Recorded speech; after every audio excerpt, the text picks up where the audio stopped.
Hi guys. This is my mama. This is Aurella. Today we have a question. For today's video, I have a question for Aurella. Wait. So we can check how smart she is. Ano ba yung ginagawa mo? Wala. Ha? Wala po. Wala po. Okay, here's the question. What is your favorite activity when you are outside? Playing sand. Saan naman may sand? Not everywhere may sand. Any activity that you want to do outside when you're outside? Jumping. Parang naman hopscotch. Hopscotch. Are you playing do you play with someone with Cheska. hopscotch? Cheska. Only 2 players. If you want 3, it's allowed. Oo nga, pwede naman yun. You know how to play hopscotch? Ano yung mo, parang pinakapato mo. Yung pang ganon.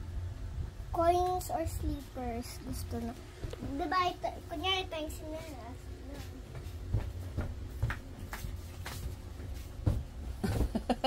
Hirap no? Mahirap talaga yun. Hindi yun maganon kadali. You know how to play that? Who taught you that? Me. Where did you learn that? I just see it in my mind. I just think how to play hopscotch. Yeah, pero I think you watch it. You watch it already. You watch that in a vlog siguro. Saan mo siya nakita? Sa old videos. Old videos, nag-play sila ng hopscotch. You want to play that? Yes.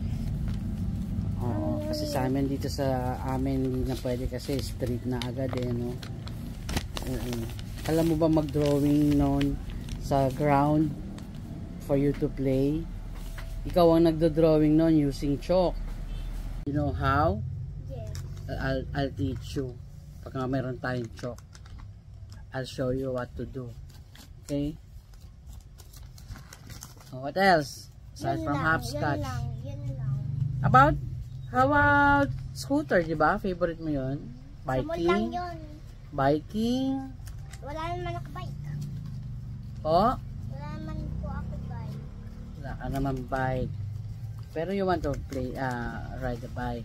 Yes. Okay. So what else? Yun. Hopscotch, scooter, biking. Yun lang. Hindi ko alam mga iba. Okay. Spin a mirror. Sige, one time maglalaro tayo ng Cheska ng hopscotch. Okay? I will show you, I will teach you how to draw the pattern. There's a pattern for you to hop.